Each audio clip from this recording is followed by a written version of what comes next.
धर्मा life पर मैं हूं आपके साथ चेतना कौशिक और लेकर आई हूं मैं आज आपके इस हफ्ते की वीकली करियर टैरो गाइडेंस। अब करियर जो है हम सभी जानते हैं कि भाई कितना ज़्यादा ज़रूरी होता है। सारी ज़िंदगी पढ़ाई लिखाई करने के बाद सभी चाहते हैं कि हमारे पास एक अच्छा स्टेबल ग्रोइंग करियर हो, और कई सारे कन्फ्यूजन्स जो हैं वो हमारे दिमाग में हमेशा करियर को लेकर रहते हैं। तो ऐसे में आज इस रीडिंग से मैं आपकी मदद करने वाली हूँ उस कन्फ्यूजन को थोड़ा सा दूर करने में। कैसे, ये मैं जल्दी से आपको बता देती हूँ। देखिए, ये रीडिंग बहुत स्पेशल होती है क्योंकि यहाँ पर आपको अपने लिए अपने सोल्यूशन खुद चुनने का मौका मिलता है। कैसे, वो मैं जल्दी से आपको बता देती हूँ। सबसे पहले तो मेरे पास है यहाँ पर 3 अलग अलग क्रिस्टल्स, और इनके जो फीचर्स हैं, इनकी जो खासियत है वो मैं आपको बता देती हूँ। सबसे पहला क्रिस्टल जो है यहाँ पर मेरे पास वो है ब्लैक टॉर्मलिन। ब्लैक टॉर्मलिन जो है ये नेगेटिविटी से रक्षा करता है। दूसरा क्रिस्टल जो है मेरे पास, क्रिस्टल नंबर 2, ये है क्लियर क्वार्ट्ज, जो कि लाता है क्लैरिटी ऑफ माइंड। और तीसरा क्रिस्टल जो है मेरे पास वो है पिंक क्वार्ट्ज या रोज क्वार्ट्ज, जो कि लेकर आता है लव और उससे जुड़ी अबंडेंस एंड क्रिएटिविटी। तो ऐसे में से इन तीनों ही क्रिस्टल्स में से जो भी क्रिस्टल आपको पसंद आता है वो बन जाता है आपकी रीडिंग। तो अगर आपको पसंद आया है क्रिस्टल नंबर 1 यानी कि ब्लैक टॉर्मलिन, तो पाइल नंबर 1 है आपकी रीडिंग। अगर आपको पसंद आता है क्रिस्टल नंबर 2, तो फिर पाइल नंबर 2 है आपकी रीडिंग, और क्रिस्टल नंबर 3, तो फिर पाइल नंबर 3 है आपके लिए। तो अभी के लिए शुरुआत करते हैं सबसे पहले पाइल नंबर 1 यानी कि ब्लैक टॉर्मलिन से। अगर आपने चुना है ब्लैक टॉर्मलिन यानी कि पाइल नंबर 1, तो ये है आपकी weekly tarot guidance for career. सबसे पहली चीज जो मैं यहाँ पर ऊपर से देखकर आपको ये बताना चाहूंगी, that look, things are not as difficult as they seem. हाँ, हो सकता है कि टाइम जो है वो थोड़ा सा डिफिकल्ट हो सकता है कि आपको ऐसा लगे कि पुराने डिसीजंस थोड़े से डिफिकल्ट रहे, बट डोंट वरी। हम इसकी तरफ आते हैं। ये है आपका पहला कार्ड जो कि एक्चुअली उल्टा है। अब ये कार्ड जब भी उल्टा आता है ना, तो बड़ी ही इंटरेस्टिंग फीचर है इस कार्ड में, जो कि मैं आपको बता देती हूँ। जब भी ये कार्ड सीधा आता है ना, so what happens is this crown is on the top, right. और जब ये उल्टा हो जाता है तो ये भागने वाला जो है ना, ये बिकम्स ऑन द टॉप। ऐसे में क्या होता है ना कि इसका मतलब ये होता है कि कहीं ना कहीं आपने अपने लिए एक ऐसा डिसीजन ले लिया जिसकी वजह से आपको भाग दौड़प करनी पड़ रही है। दिस इज द टाइम जब आपको बहुत ज्यादा मेहनत करनी पड़ रही है। दिस इज द टाइम जब आपको बहुत ज्यादा खुद को इन्वेस्ट करना पड़ रहा है। And right now your heart is not in the place where you wanted to B.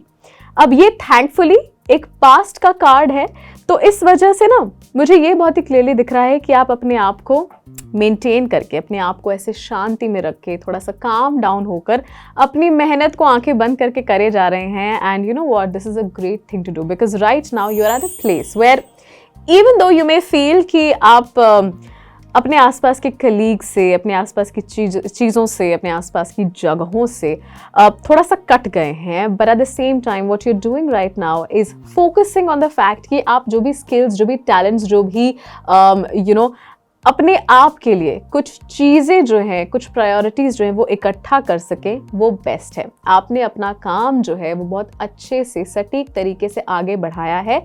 अपने लिए जो टैलेंट्स और जो स्किल्स आपने गैदर करे हैं, ये आपको बहुत मदद करने वाले हैं।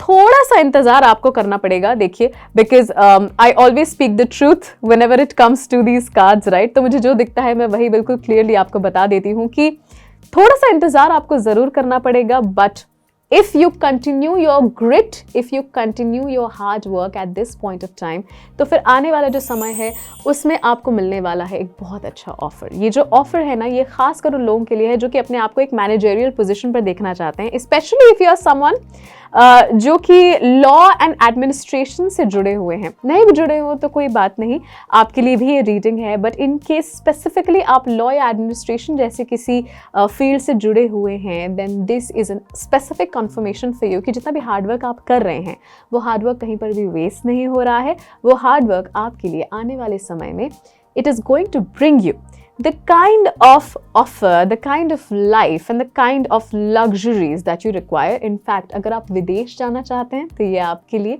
एक पॉजिटिव साइन है कि आपको वो एक मैनिफेस्टेशन जो है, वो एक गोल जो है वो ज़रूर मिलेगा। तो इसके साथ ही अगर आपने चुना था पाइल 1, ये थी आपकी रीडिंग। अब चलते हैं पाइल नंबर 2 की तरफ।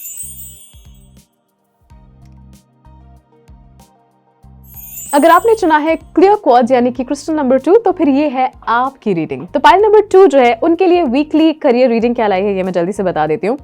This is for the second time कि ये जो पहला कार्ड है which is the past card, ये मेरे पास उल्टा आया है। Now this card again usually signifies something with regards to waiting, ठीक है, कि अपने काम पर कॉन्सेंट्रेट कीजिए, खुद पर कॉन्सेंट्रेट कीजिए। बट जब भी ये उल्टा आता है ना, I actually get very happy for whoever has chosen this pile, क्योंकि क्या होता है कि जब ये उल्टा होता है इसका मतलब ये होता है कि आपने अपने समय पर अपना काम जो है वो किया है।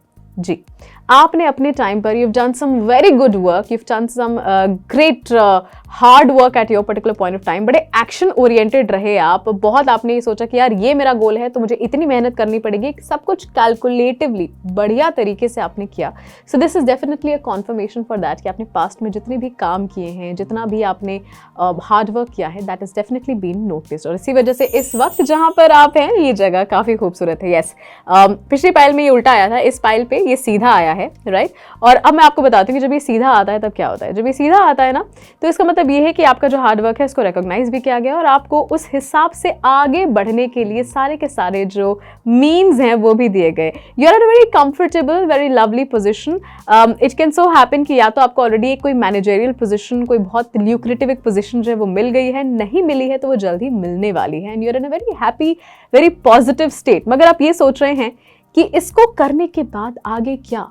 What happens to that particular creative fire, that passion that I have for my work? अगर ऐसा आप कुछ भी सोच रहे हैं और आप ये सोच रहे हैं, कुछ लोगों में ये भी होता है कि यार हाँ ठीक है, यहाँ पर तो आ गए पर पता नहीं इतनी मेहनत आगे हो पाएगी या नहीं, या ये इक्वल है उतनी मेहनत के जो मुझे मिला है, is a result equivalent to the work that I have done. तो मैं आपको ये कहना चाहूंगी कि हाँ, बिल्कुल सही। कुछ लोग जो उनको एक इम्पोस्टर सिंड्रोम बोल के भी चीज़ आ जाती है, अगर वो भी कहीं आपके दिमाग में चल रहा है तो उसको निकाल दीजिए।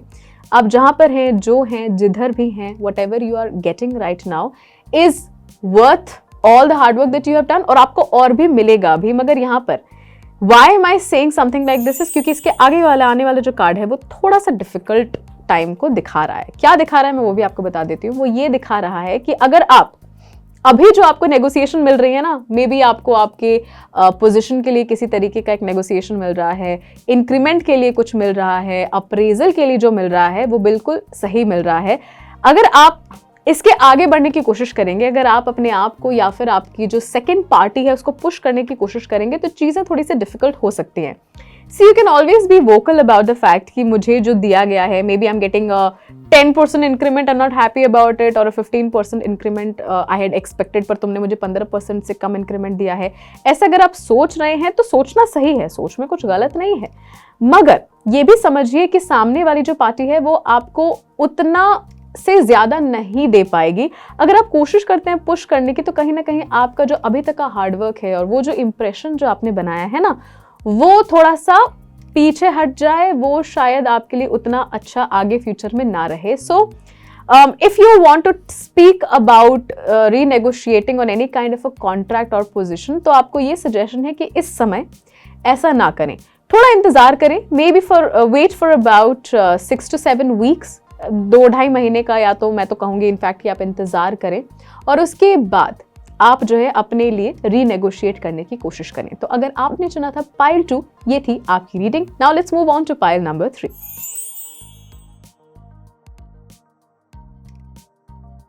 अगर आपने चुना था क्रिस्टल नंबर 3 यानी कि पिंक क्वार्ट्ज या रोज क्वार्ट्ज, तो फिर ये है आपकी reading for your weekly tarot career guidance.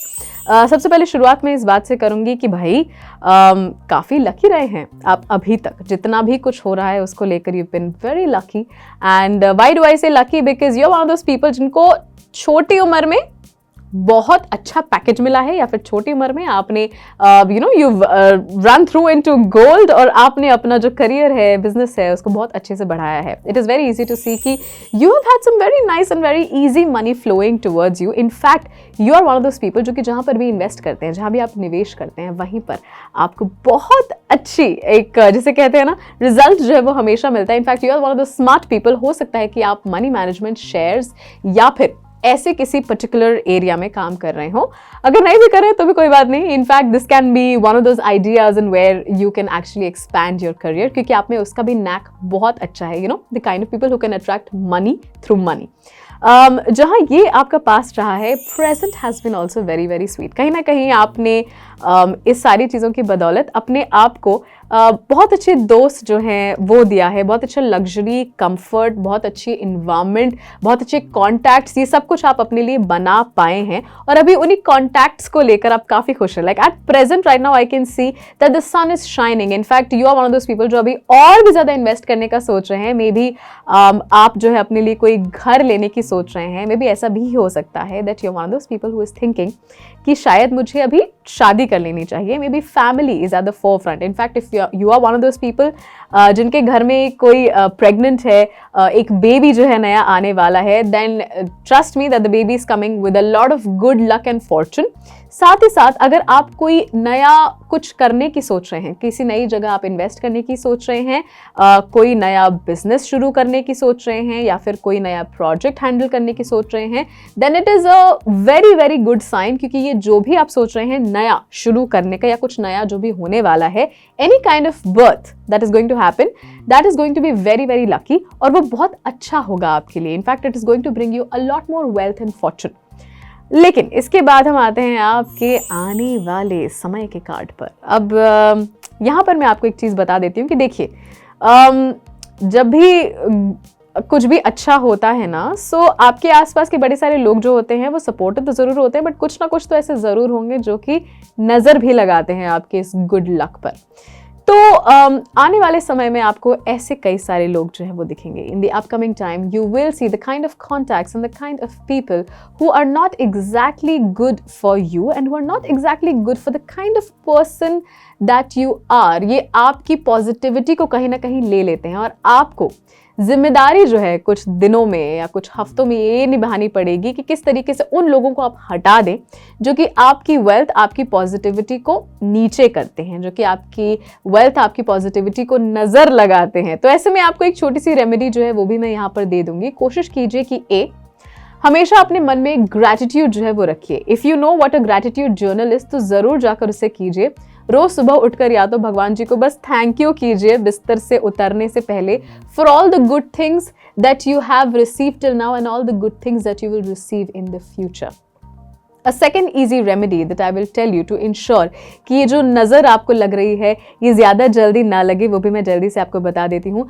Kapoor और लौंग जो होता है उसको लीजिए साथ में और एक दिए में इसे जलाइए शाम को अपने किचन के अंदर। याद रखिए कि किचन काउंटर को पहले आपको साफ कर देना है और उसके बाद उस किचन काउंटर पर आपको एक दिए के अंदर कुछ 4 से 5 लौंग और एक कपूर जो है वो डालकर उसे जला देना है। इससे भी आसपास नज़र या नेगेटिविटी जो है specially around wealth and work वो हटेगी और साथ ही साथ आपके आसपास जो भी ये लोग हैं धीरे धीरे ये आपको सामने दिखना शुरू हो जाएंगे और आप इनको फिर अपनी लाइफ से हटा सकते हैं और अपनी लाइफ में और अबंडेंस जो है उसे ला सकते हैं। तो अगर आपने चुना था पाइल नंबर 3, ये थी आपकी रीडिंग। कैसी लगी मुझे नीचे कमेंट सेक्शन में ज़रूर बताइए। कौन सा पाइल चुना आपने वो भी मुझे ज़रूर बताइएगा और ऐसे ही और रीडिंग्स और टैरो गाइडेंस के लिए देखते रहिए धर्मा लाइव।